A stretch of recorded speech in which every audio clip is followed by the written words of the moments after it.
All right. Hey, everybody. Hi. It's just, I cannot put into words how amazing it is to actually have like this many people in person at a reading. When I started this, it was, oh, hi, by the way, my name is Kenneth. My pronouns are he and him, and I am the curator and host of Poetry at the Point. I'm really, really glad you're here. And when we started, we were doing it online. So it was like reading to a mirror kind of reflection of yourself. So it's always a thrill to actually have real human beings in front of us. If you want, there's a couple seats down here. There's a couple seats down here. You're welcome to grab another one of those rows and kind of pull them up in the back. I should have pulled more. I didn't expect this many lovely human beings here tonight. So we'll make do with what we can. So a couple of announcements before we get started with the reading with Jill and Andy and Richard. Thanks for doing your best as always to stay safe. If you want to grab a mask, you're welcome to grab one of those at the table in the back. Shout outs always to the members of the St. Louis Poetry Center. If you are not one, you can become one on the website. It's super duper easy.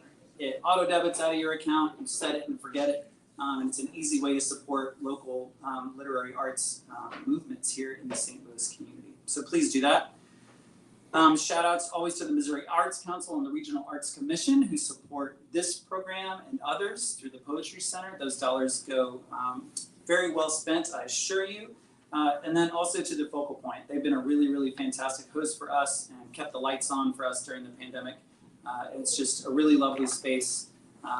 Big enough to house all you lovely people, but small enough to still feel like we're connected to each other. So we always like to thank them. Last time I started, and I want to continue this time, just mentioning a couple other readings that I know about, that I've heard about. I'm trying to get better connected in this St. Louis poetry, literary arts community. Goodie House is this week, once a month as always. It always happens on the same week as us. That's Thursday. I believe that starts at 7 also, and that's at Wild Fruit Projects on Virginia in South City. I mentioned also last time that Spine Bookstore and Cafe, which I think is on Arsenal, always has a reading. That is every single Sunday evening. That's from 7 to 9. And they have a featured poet to kind of bookend the thing. Bookend, bookstore, see what I did there. And then in the middle, they have a bunch of open mic time. So you can get connected there. So please, at the end of this reading, please let me know of other announcements of other similar kinds of readings you are connecting with that you know about that would be helpful for us to learn about, because we want to kind of spread our wings as widely as we can. Housekeeping, bathrooms are out this way to the left and then to the right. That is unlocked so you can get back in. You can also support our local restaurant next door, Casa Maya. Get yourself a drink, bring it on in, take that glassware back when you are done. We would love to support them as well. I believe Richard is the only poet this evening who does have books for sale. So please connect with him back on the back table at the end of the reading to support your local poet in that way. If you are watching this on Facebook Live, hello, Al Gore's Internet. It's always good to see you. If we have time, I'm never holding them to it. I'm going to ask the poets to come back up on stage and we'll have a very informal, short conversation and close out our evening. So as questions pop into your mind, those of you here in person or on the internet, please jot those down in the comments so that we can get those to the poets. If you are viewing this after May 23rd in the future, we're still glad that you're here. Continue to comment, continue to share. Building momentum for a tiny organization like ours is really, really important. I think that's it. It's always the same announcements. I've just got to make sure I go through them. Our first poet this evening is Jill Firns, a queer poet and aspiring novelist in St. Louis. As a youngster, she once had a reimagination of Roses Are Red published in the St. Louis Post-Dispatch. I love that. And has been interested in writing ever since. She is a devoted attendee of Undercurrent, a weekly poetry workshop led by internationally recognized slam poet. I did not ask you for this pronunciation, so I'm just going to try. Desiree Dalla Giacomo, and has had work published in Preposition, the Undercurrent anthology. Through heavy imagery and storytelling masquerading as poetry, she explores relationships with the natural world, with others, and with the self. please welcome Jill to the stage.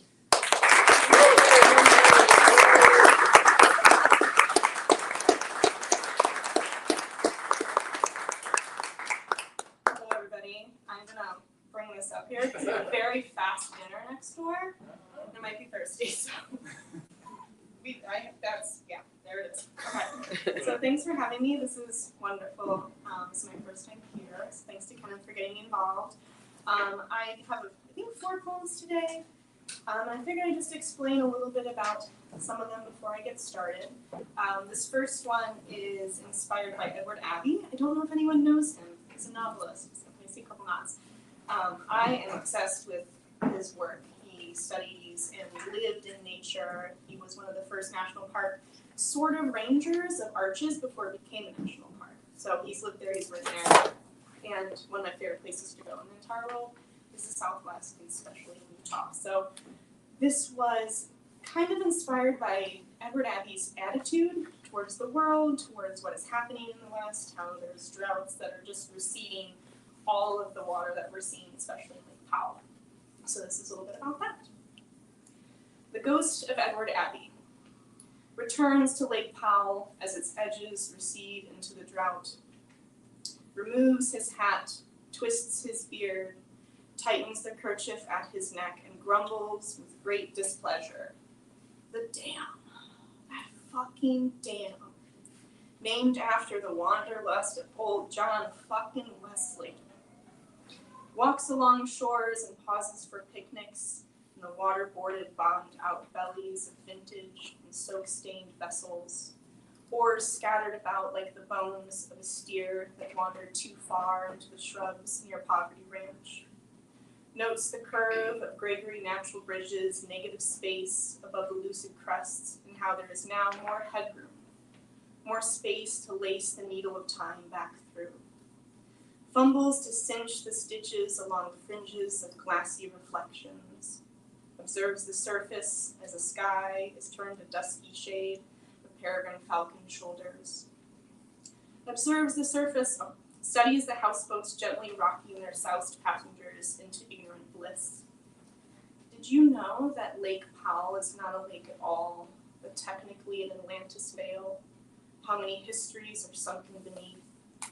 Did you know that we could burn every billboard that advertises that reservoir and still have fuel left over, still have fury left over?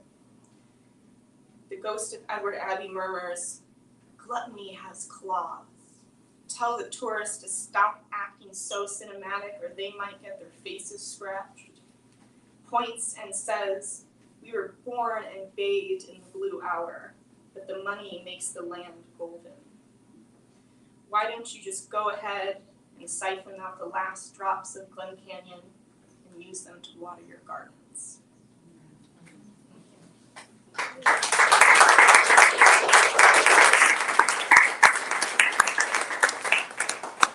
So the workshop that I attend is called Undercurrent, if anyone's interested in it.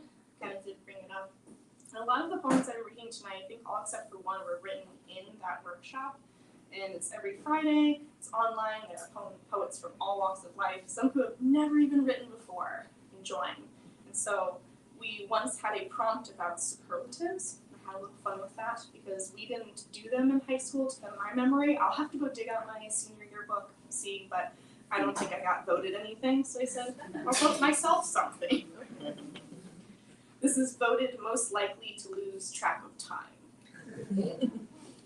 I don't want to be famous. I would miss all too much the quiet art of hunching over London fogs, delicately cloaked in the anonymity of coffee shop corners. Each passing minute a testament to my superlative ability to find myself lost. Sometimes, when I wonder why I'm sad most days and why overcast skies are my greatest loves, I remember that I was born with a broken heart. I invaded the world with only a partial army or perhaps a round table with a knight missing. What I mean to say is that I was born with a heart housing a condition that could be described as one or more of pulmonary or pulmonic insufficiency or incompetence or regurgitation is a condition in which the pulmonary valve is incompetent and allows backflow from the pulmonary artery to the right ventricle. Today, I wondered exactly how sturdy an armadillo is. And the search engine betrays the curiosity of others, and the result appears asking, is an armadillo bulletproof? The only shells on the scene make up the armor we roll ourselves up inside, a lumpy ball that answers, would you rather fight, freeze, or fly? Thank you.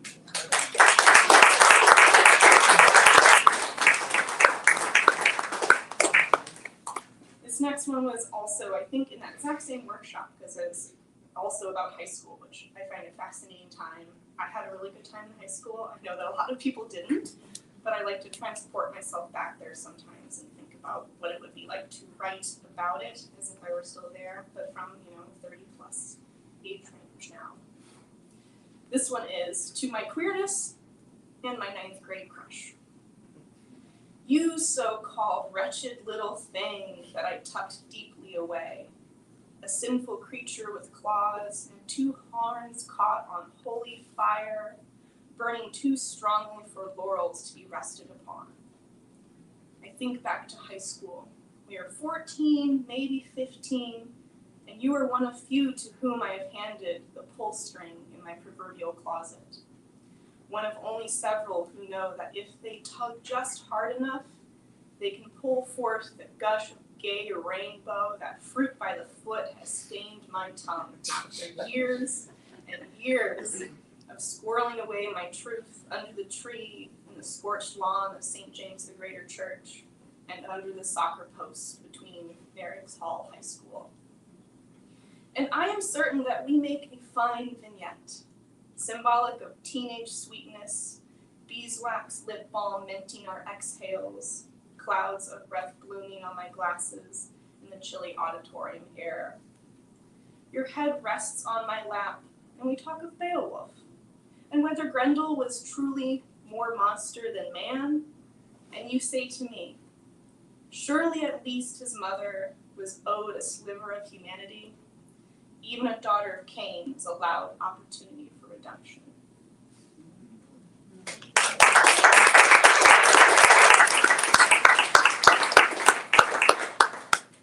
And this last one's about a bird that my dad and I have actually talked about a lot. My dad's here. There's a mockingbird that used to live outside of our house over in Dogtown that we would have conversations about all the time because it made all sorts of weird noises. So I wrote about that. Mary Oliver's Mockingbird. Mary Oliver's Mockingbird stole my song. Or rather, it stole, like it does the voices of train tracks and other avian, a concept of mine. I too wanted to write about a 2-foot plagiarizer frequenting hot summer sizzling wires on Mitchell Avenue. This bird in particular always seems to bait at a game of friend or foe, and I often couldn't decide which way to cast my vote. He would alight on the creaking weathered pole, bound in black metal and electrical currents, crying out a convoluted string of songs. The tales he told waxed on poetically longer and longer still, much like how my family tells stories. And then the sound of chainsaw. Clear as day, vibrating forth with alarming gusto, and volume from the top of that creaking naked tree. The wires baking in the late morning sun, hissing the stories typed onto their exterior flesh by the many toes of squirrels, sparrows and their ilk, and they shivered a bit. Just as the sound of a steel-toothed chain screams around a flattened metal ellipsis subsides. Now, a cow trots down the street. No, not literally. You see, this mockingbird verbally brought the wide countryside to the narrow city, from chainsaw to clow to a cluster of bickering hens. I heard it all, in different vignettes each morning as I left for school. Some performances seemed like operettas, yet some were sweeping, soothing, grandiose tales of ducks lazily plodding about lush and lily-lined ponds. To this day, I tell people of the bird that sang a rural siren song, and not many of them believe the chainsaw. The cows, perhaps, and the ducks, most surely. But the motorized death bringer to feral forests, human devoid habitats and ancient ecosystems, how could it be? How could it that this bird so arrogantly perches atop a once tree and howls that awful sound? I now know that the electrical pole never creaked just because of the breeze. I dare say not even because of single-digit temperatures, but rather because it now knows the voice of familial fright, etched deep into its rings, spinning round and round, a broken record player whose needle was picked up decades ago and adorns a nest in a nearby yard. Thank you.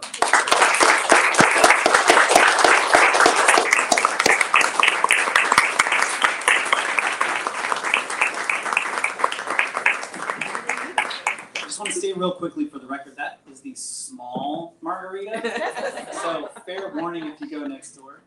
I just want to say real quickly, and I'm going to qualify this statement too, I promise. If I've never said this on this mic before, I hate poetry readings.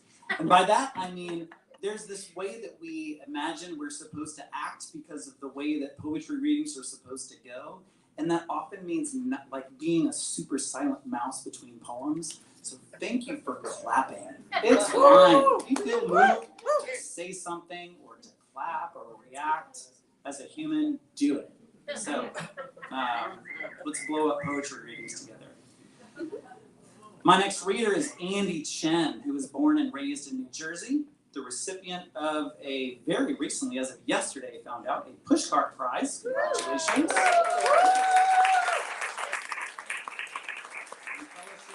And the Bogliasco Foundation. He holds an MFA from Ye Old Washington University in St. Louis. His poems appear in Plowshares, New England Review, The Offing, and elsewhere, and his reviews appear in Hong Kong Review of Books, Hyphen, and Colorado Review. He teaches at John Burroughs School. Please welcome Andy to the stage. Thank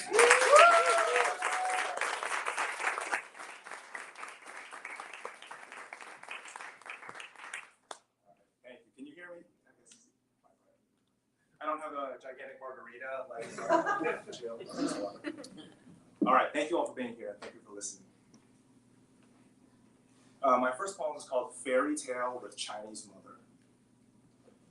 Once upon a time, a boy comes home crying. She comforts him in the language he's lost. He cries even harder. His tears fill a well.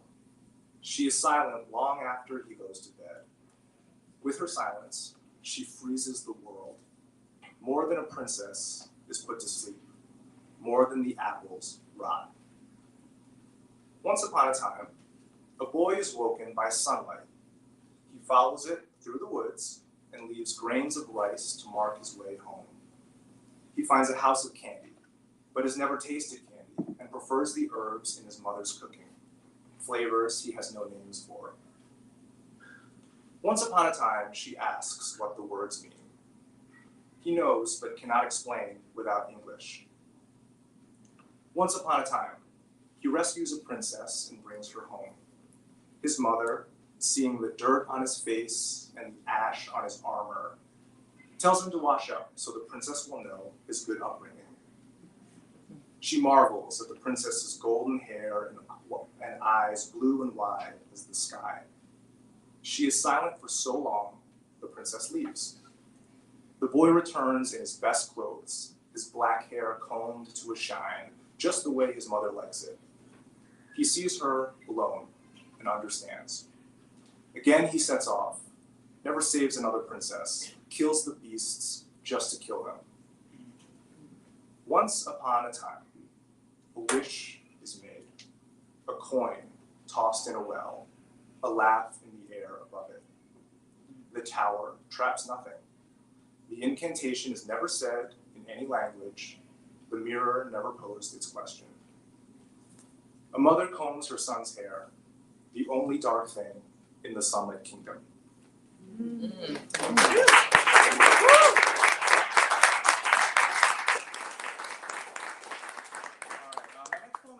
painting, Matisse's Bathers with a Turtle. It's up at Slam. It's really amazing if you haven't seen it. I think for the poem, all you really need to know about it is in the title. So there are 3 women who have just bathed and they're standing around a turtle. One of them is feeding it. Bathers with a turtle. They look at it, not each other. The only one standing holds something in her mouth. Food, a finger wrinkled by the water, a question wrung dry. The one sitting stares down, wrists tucked in her thighs, one big toe hiding the other. The shame I feel here, how did I learn it? How many drownings deep-ended in me before this still surface? And what is being here, a place all horizon, each of us wanted once, then grown tired of? Teach me about my own body, my hairless skin, my delicate scar, my eyes, black slits, my sisters, exotic and never to speak. How could I trust your desire, the force of your hands, the wild of your lip, your paleness flushed? How could it be for me? I am not this vessel at my feet, this small, slow, strong thing. What can feeding it do for this hunger? The one you gave me, the only one I know.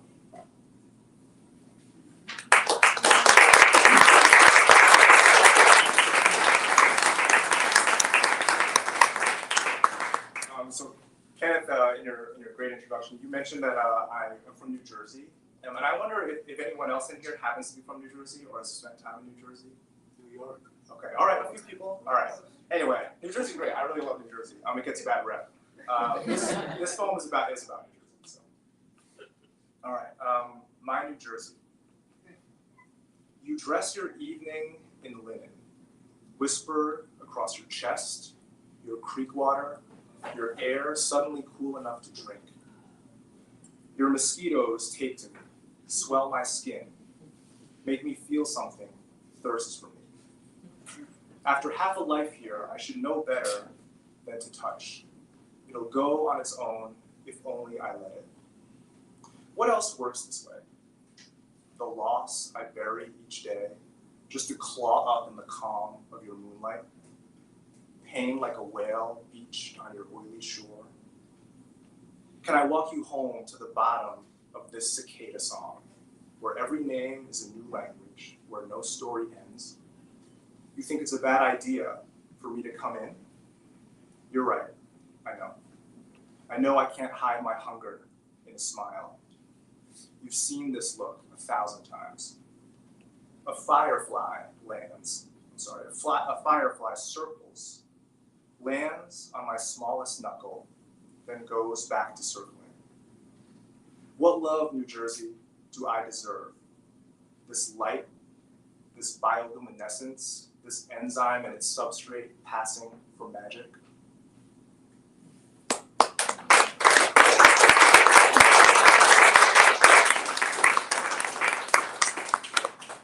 Where I am white. In that realm, a man of straw can pass for a man. Sleep him in the woods on a horse's skull. Skull so he dreams of echoes. Horse so his heart learns to gallop. Unlearn him the language of his starving mother. Pull his shoulders back in his swagger. He'll see a blooming meadow and think, build. He'll put scythe to stalk. Touch him, marry him, happily ever after him. And now the story begins unraveling. Wasn't the logic bound to fail somewhere? And wasn't it always going to be here? Leave him in a field to protect what grows. Shift him nightly so the starlings believe. Don't pity what's only straw.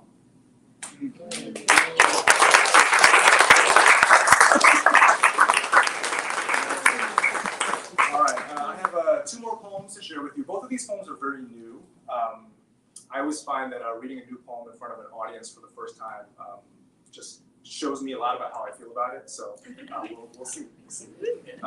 This first poem is called Dear Jeremy Lin. For those of you who don't know, Jeremy Lin is a Taiwanese-American basketball player. He played in the NBA for a long time. Many people, myself included, would consider him the most important Asian American basketball player of all time. The other thing that I'll say before the poem is the slur chink, when it appears in the poem, it is in quotes. I think that's probably clear from the context, but just because you can't see it, I thought I would let you know. All right. Dear Jeremy Lin, it's me, you. Not really, of course, but I've been called your name more times than I can count. Since I, too, am an ice-cold killer, hitting game winners and strutting off to shouts of, Jeremy Lin! I assume you, too, were bullied in first grade for bringing leftover jiaozi in your Velociraptor lunchbox and didn't fight back. I assume you, too, savored the walk home, flipping each fallen leaf right side up. I assumed basketball was first, just a way to be alone. Each bounce back in your hand a moment later, each snapping of the net a thing in its place. A driveway under a gray sky became a jeering gym, then another, but louder. And you began to relish every chink, every snapping of the net like the snapping of a bone, or all 206 at once. Ice cold, a killer.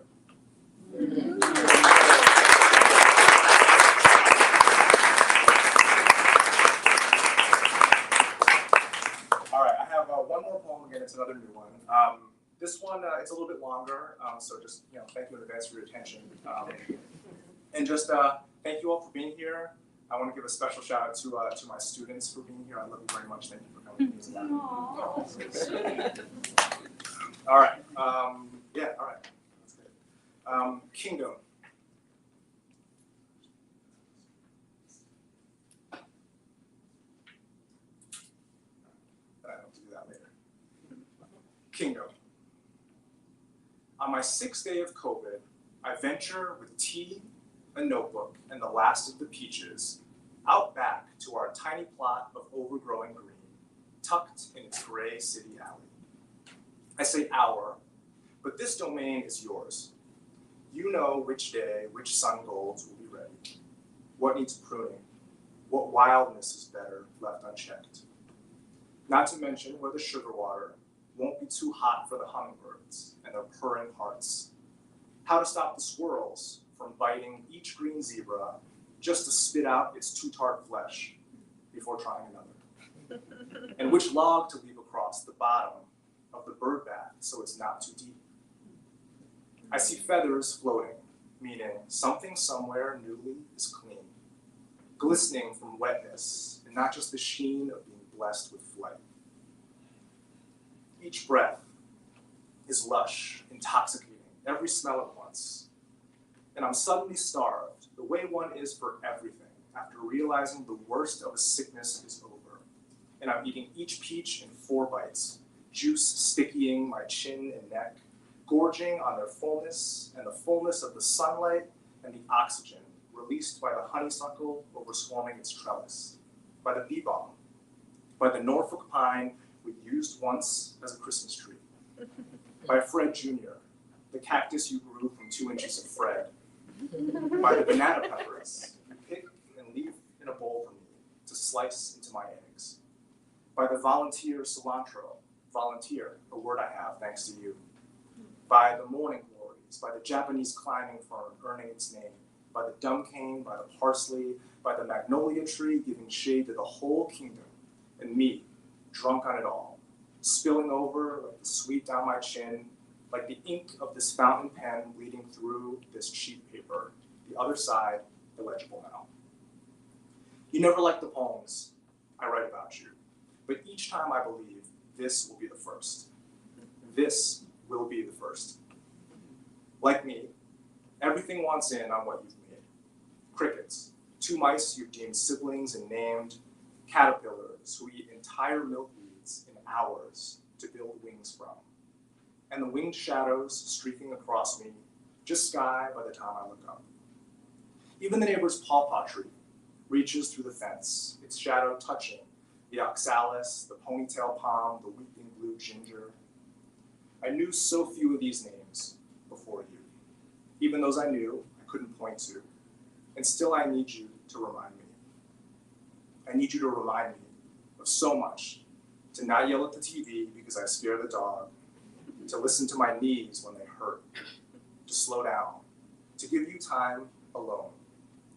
To remember things don't need to get done until they need to get done.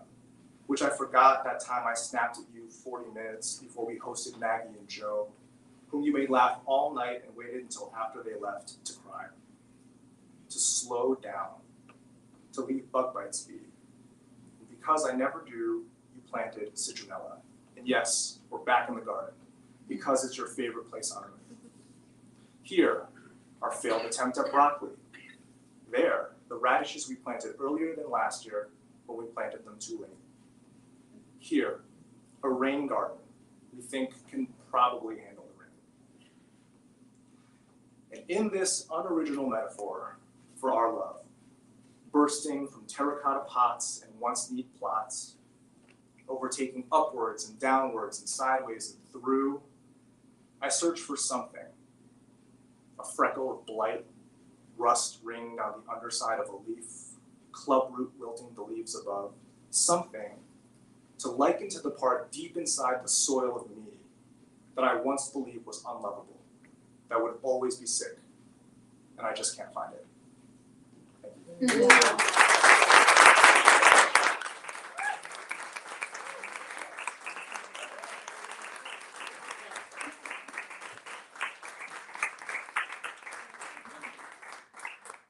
Love it. Thank you so much. Love the vibe. See, and when you're invited to clap, it just feels so good, right? Our third reader for the evening is Richard Stimac. I had, all my notes ready to present, and then he hands me this thing.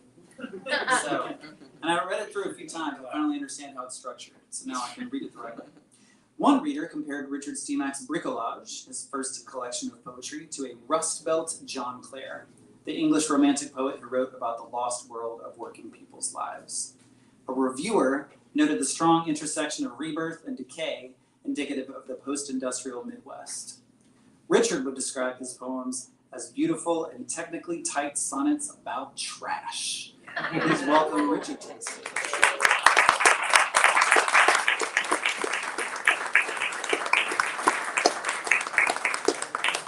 I'm honored that the St. Louis Poetry Society invited me to read tonight, along with Andy and Jill. So thank you all for coming out. This is a nice showing. Given that my poem is about memory, I'm going to read the magic number 7 poems plus or minus 2. A few more given time. I'll give no introductions to the poems except 2, and now I will contradict our host. And because I write sonnets, I will ask you not to clap after each poem, because the sonnet is like 40, 45 seconds, and that would be 45 seconds. So we'll do this. So I'll probably just read straight through.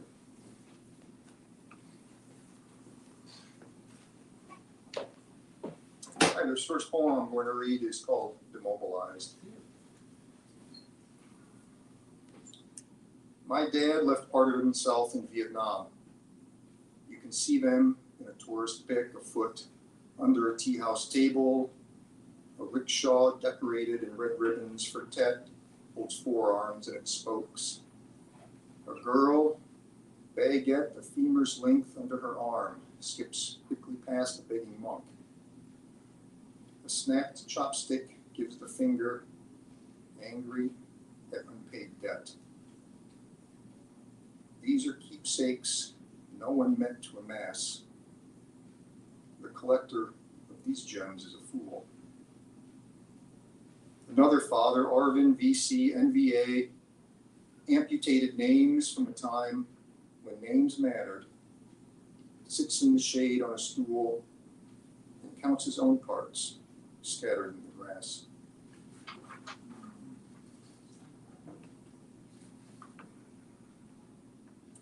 This is called Bargains. The beautiful are found in discount crates. Our folding tables, driveways, and front yards are simply set on the curb. Fractured plates, reclining chairs with bum legs, a deck of cards, missing the Queen of Hearts, board games, stained clothes, rust-caked tools, shoes with worn-out soles, the shards of tossed memories of someone who knows now the things we mistake for life are trash. I'd like to hold that I'm a man who chose differently. I'm not. More confused than brash, I buy others' rummage, make it my own. A balance of cast-off pasts. It will crash. All life does, love too. Both need to be thrown out, then reclaimed to make their value known. This is bricolage. My mom reconstructed our lives from junk. Unbleached cardboard, Orisha beaded masks, glass shard mosaics, a proud Mary's face, a twisted crown, bob caps and barbed wire, found relics, littered our tar paper house, each objet d'art, the fetish, meant to stave off the shame of being poor. We ate each night on painted plates of resurrecting suns. She formed so much what others tossed away. Now I scrounge through virtu and bric-a-brac, the scattered trifles of remembrances to find her, traceless, gone. My soul sets bare, unfit to curate memory. I house no rags, no cracked cups, no heart, fit for pawn.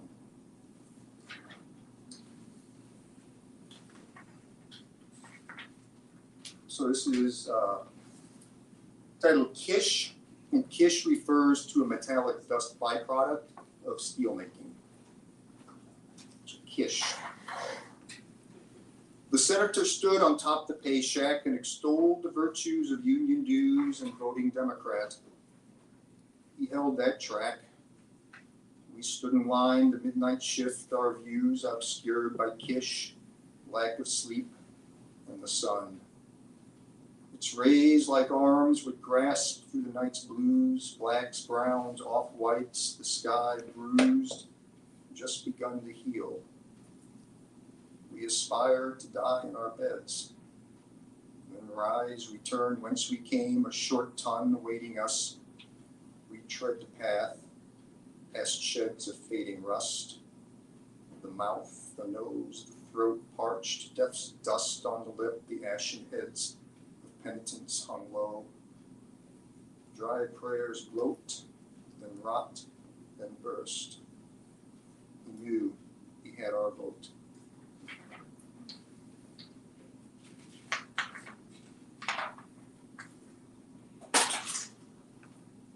This one is goodwill. The re-racked tops, bottoms, frocks beggared us. Remember, bodies once possessed this cloth, my mom reminisced. When we took the bus past bodegas, the hot press mill, the swath of storefront churches, tar-papered shotguns, a land of corrupting rust and gorged moth to purchase for the next fall clothes the nuns found fitting, we too made out like a thief at night. She dressed me like the rich man's sons and gave herself, yet unattained, no relief. I cried out, come, Jesus.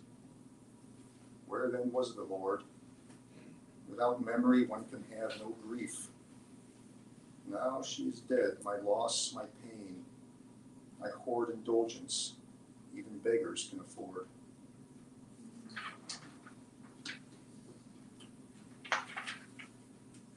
So this poem has two references. So Southern Illinois, a nickname for Southern Illinois is Little Egypt because of the rivers and the floodplain and the rich farmland.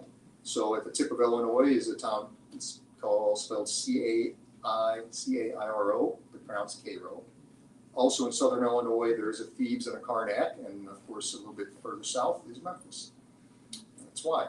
And then also in Merrimack Springs, there's a flooded rock quarry that's been turned into a scuba diving park. So this is Merrimack Springs, Illinois. In Little Egypt, near Cairo, Thebes, and Karnak, straight down Highway 57 South, along the current's misgiving switchback where the river is wider than at the delta's mouth, in an old stone pit we've sunk our culture's wrecks. Coal car, airplane, pickup truck, the scrap and waste of someone's dreams, life, foregone projects. Our lives' ends fit so neat and clear on a map. I paid to dive to explore the rust and the grime. No book, no history gives guide to my search. I do as you breathe, breathe, in time see, touch with the cold, lightless waters would hide. We cast our lives in cold, wide, silent pools of fading light. Memory is for fools.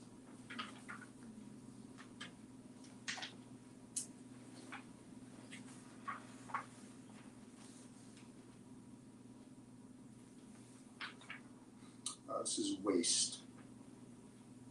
When I think of heaven, I see trash.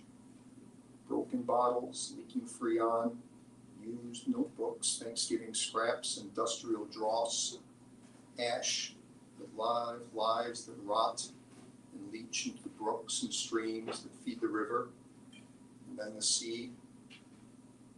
Yet when I conceive a perfect hell, it looks unpeopled, manicured, fresh, foolproof, each tree equal, sidewalks flat, no black oil stain on any gray driveway, loveless and pure. Why then am I so ashamed of my pain? I haul my grief in my sinful junk cart as if I could secure peace from this vain, broken human life. No, I live not apart from death, my pardon pawned, deep with my heart.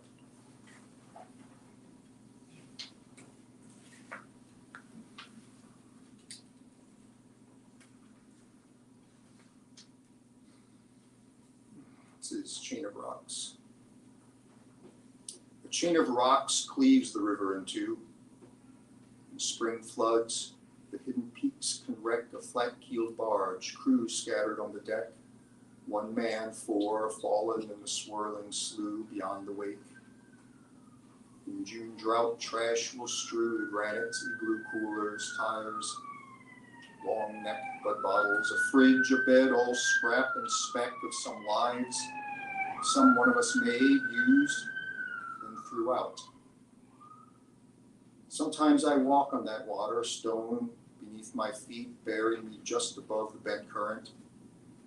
I fish for scraps, the past, artifacts, relics that prove what we love, though tossed to memory.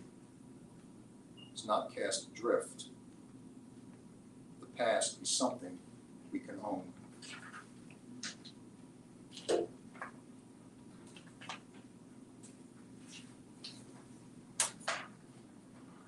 This last one is wildflowers. Between the drainage ditch and rust-stained rails and the concrete bed of River de Pere, beneath the Arsenal viaduct where I picked illegally along the trail of wildflowers, tickseed, asters, lizard tails, snake root. You'd sit and braid them in your hair.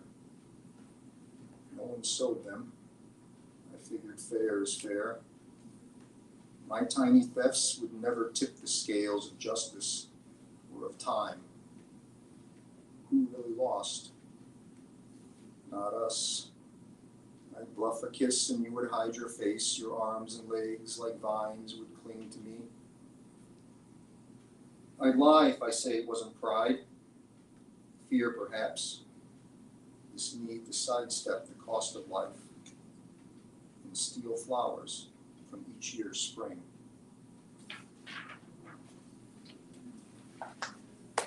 All right, that's all I have for you tonight. Thank you for coming.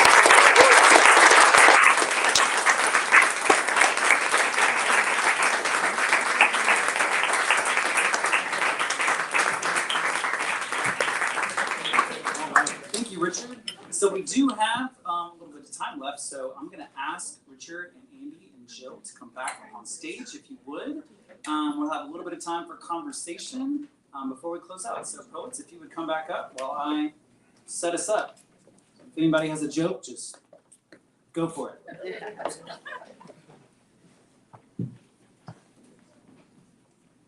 Hey Andy, did you know that today's National Turtle Day? No, thank you for telling me. Wait, was that a setup for a joke? Oh, okay. No? No punchline? Oh, okay. Dad fact.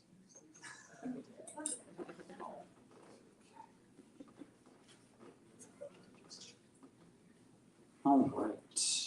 So, I'm going to start with something that I saw as, and I hope I'm not reaching too much. Each of you at least had something to do in your poetry to varying degrees with how we interact with the natural world, right?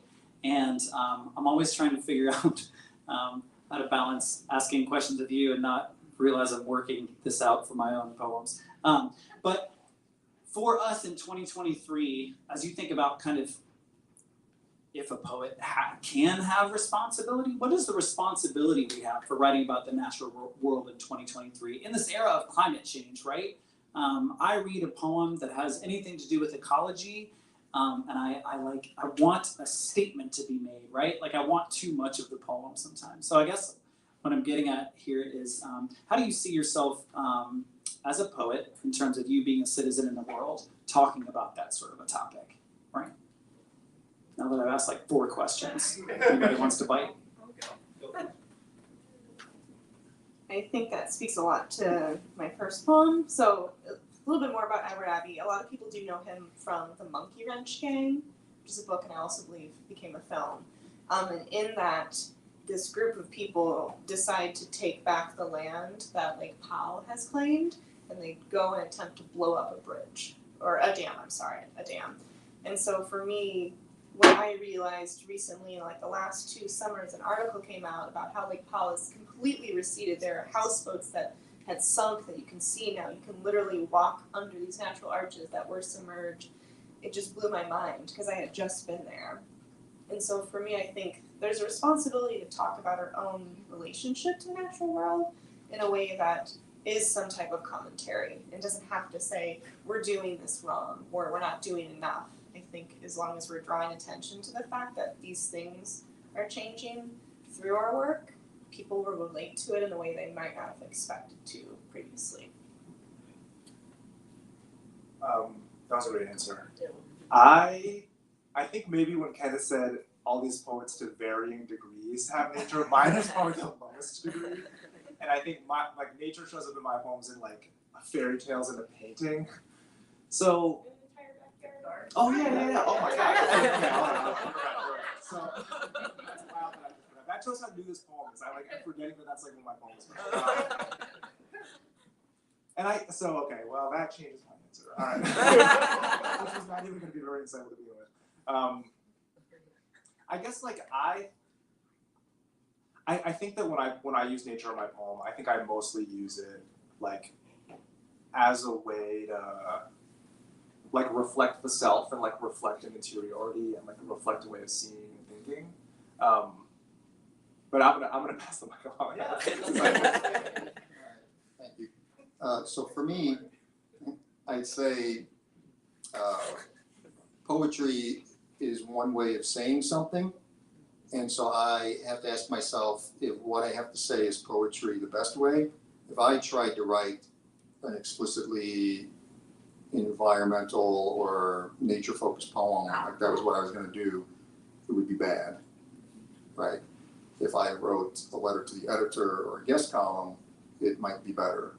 So I write fiction and scripts, and there's some things I can address in fiction and drama that I can't address in the same way as poetry. So I don't know that a poet has an obligation. I think a writer has an obligation to pick the medium that works best for what they're trying to accomplish.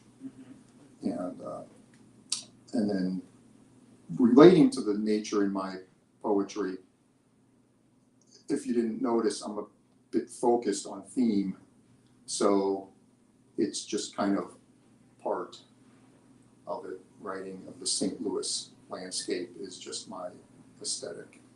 That's where I'm at. Awesome. Thank you. Yeah, I really appreciate it.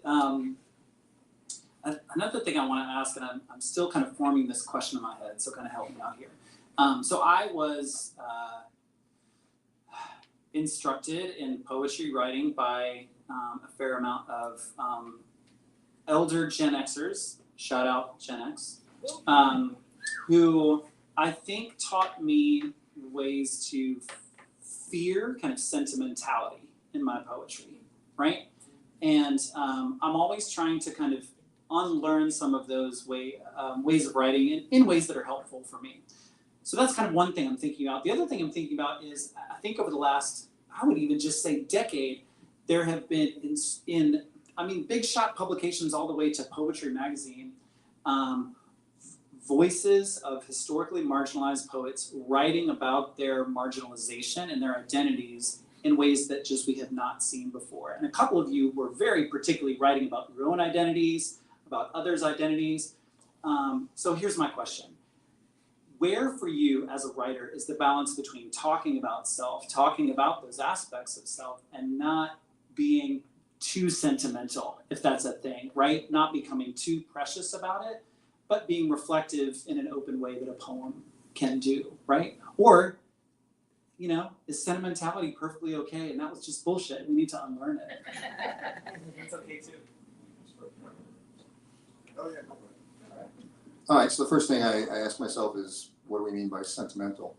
And so one definition could be an excess of emotion for the cause, in which case, yeah, we do want to avoid sentimentality. Someone opens the door for you and you fall down at their feet and thank them.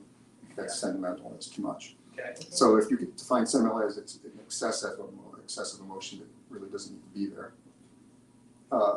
So I would like to address, you mentioned that some of the poems up here addressed identity. Did some or all? From your point of view? Because I would say all did. So I think what you're trying to get at, which is something I see, is identity or talking about oneself can make a poem that almost every sentence begins with I, or let me tell you who I am, not the situation. I'm talking about a metaphor, big ideas. It's going to be I, self-identifying constantly. I would say my poems are very self-identity focused, right? So,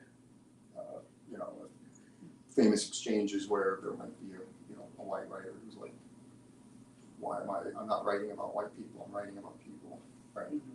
So I'm very focused on who I'm writing about. Like I know I'm writing about white, working class, industrial, there's no, I'm just telling the story of America. Yeah. I mean, I am, but I'm telling a particular story. So I'm very aware of that without having to say, oh, by the way, I'm a white man and I'm cis and I'm college educated and this is my standpoint for this poem and this is actually in the poem as I'm explaining it, right? So I don't see the need to do that, to have one's identity not just be there but actually also be obvious. Mm-hmm. Yeah. Okay. Are you ready to answer? I'm sort of still thinking. I can. I think I'll probably think while I answer. I think there's a couple things to pull out of that. I think the not being precious about your work is really important because it allows you to step back and write more freely.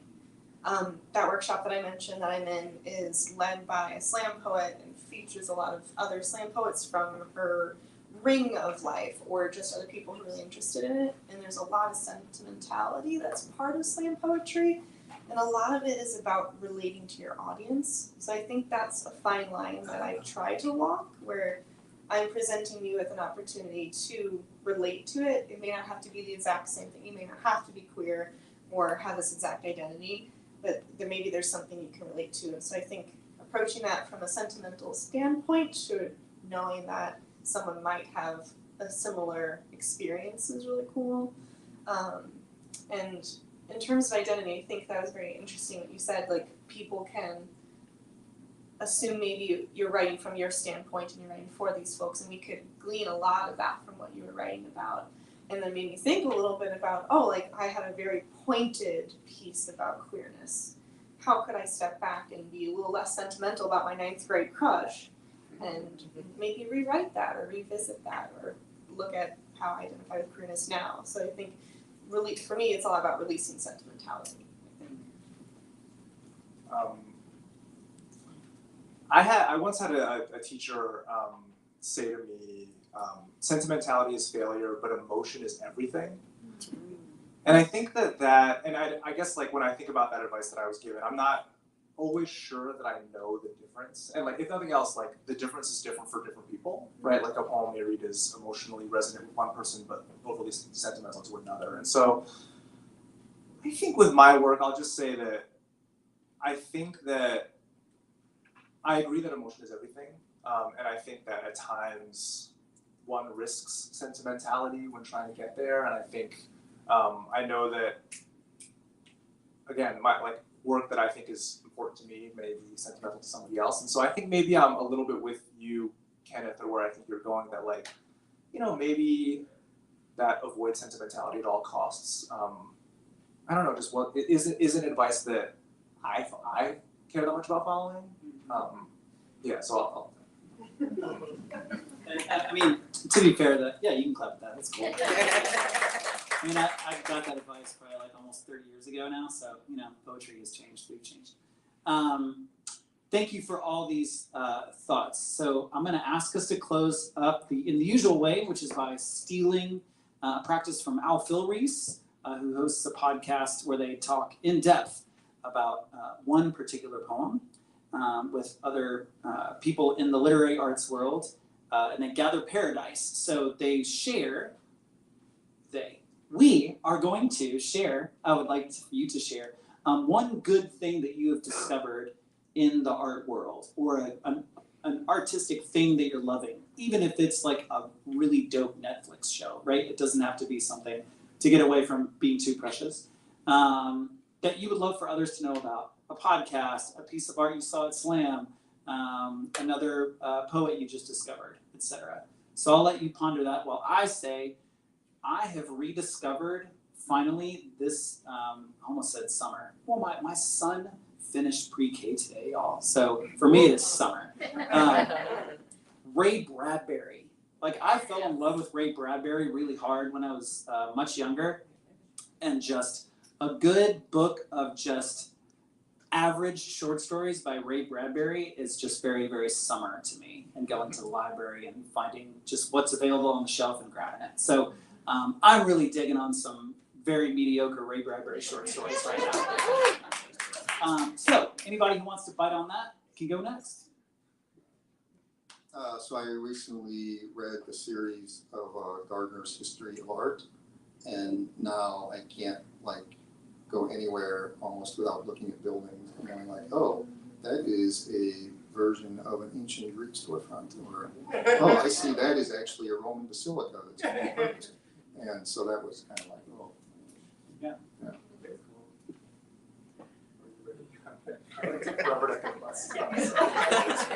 I have 2 quick answers to give you some more time to think. If you know me in the real world, you'll know that I'm probably 75% of all the time now thinking about aerial arts. I take circus classes, specifically aerial hoop. If you're interested, it's at St. Louis Aerial Collective, but it's fascinating because I've always been a strong person where I have more muscle than I imagined that I did, and it's been really cool to try something that is artistic and I can create an act to and choreograph something to a song I really love. But I highly recommend people to check out classes there. It's over literally right behind that giant U-Haul on Kings Highway in 44. It's great. And then I had another thing. I just lost it. It was about poetry or art. What did both of you say? It came up on. Ray Bradbury. In the history or series, I think. Oh, thank you. Yes. Speaking about buildings in St. Louis and looking at things and connecting to the history of whatever, everything. I can't remember what the name of this little store is. Gray, do you remember the name of that store that we picked up the architecture from? Architectural design? So it's over in like the Lafayette Square area. Was it on Russell? It's on Lafayette Avenue, just east of Jefferson. Okay, so it's this really cool place where you can pick up No, west. pieces of architecture from St. Louis that they reclaimed, and then you're able to buy and repurpose for your own buildings. Where we picked up some stones from my mom for Mother's Day, so we could put in her garden. And one thing I love about St. Louis, and I've been told this, so I don't know if it's 100% true, so take it with a grain of salt. But if you look at buildings all in a row on one street, they may look very similar, especially in the Northampton neighborhood or Tower Grove areas. But the brickwork is all laid differently. And I heard once that is because there's all these different bricklayer associations and teams and everything. So in the early 1900s, when these brick buildings were going up, they wanted to give them their own little piece of flair. So my building that I live in right now, if you look at the front of it, the left side has this arch type on it. It's flat, and then it has like a point. It doesn't even match. But it was a way for the artists to leave their mark on places. And so I've been feeling really inspired about that. So as you're driving along a street that's all brick buildings, try and pay attention to those little pieces of inlay or the archways over windows. And I've been feeling really inspired by that lately. This piece of art isn't one that I have seen yet, but this summer I will be attending Taylor Swift's The Eras Tour, which it seems like it's going to be amazing. I've tried to avoid spoilers on social media, but I have seen something anyway. So I'm very excited, and I'm going to Yeah. Isn't Baby Rivers opening for her on several dates? In Nashville? Oh, you're lost. I will out pop you by saying I will close with this past weekend I saw Fast and Furious 10. And just the level of camp that Vin Diesel believes in with all of his heart is just truly an American capitalist monument. So strongly recommend you spend 2 hours and 21 minutes and lots of alcohol checking it out. So with that being said, please begin our close this evening by helping me appreciate these poets. So